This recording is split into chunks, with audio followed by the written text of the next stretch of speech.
জেঠ মাহৰ পূৰ্ণিমা তিথিত ৰাভাসকলে ভাগ্য পূজা তথা উৎসৱ উদযাপন কৰা হয়। এই কৃষি ভিত্তিক পূজাৰ দ্বাৰা আমি কৃষি কৰ্মত জড়িত হ'ম।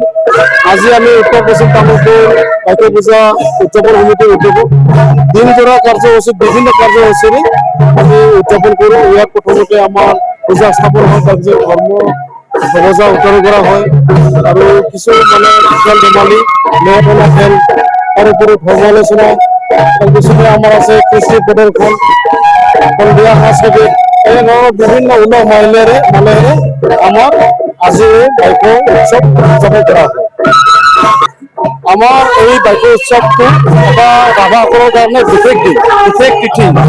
জেঠ মাহৰ পূৰ্ণিমা তিথিত ৰাভাসকলে উলহ মালহেৰে এই দিনটো উদযাপন কৰা হয়। গাঁৱৰ প্ৰত্যেকজন পৰিয়াল, প্ৰতিজন মানৱ পুৰুষ মহিলা সকলোৱে আহি ইয়াত উৎসৱ মুখৰ পৰিৱেশ হয়। আমি উলহ মালহ এটা দিন এটা ৰং বিৰঙিৰে উদযাপন কৰা হয় আৰু এই কৃষি কৰ্মত জড়িত হোৱাৰ কাৰণে আজি হ'ব আমাৰ নেদেখাজনৰ ওচৰত বাইকৰ ওচৰত প্ৰাৰ্থনা কৰা হ'ব।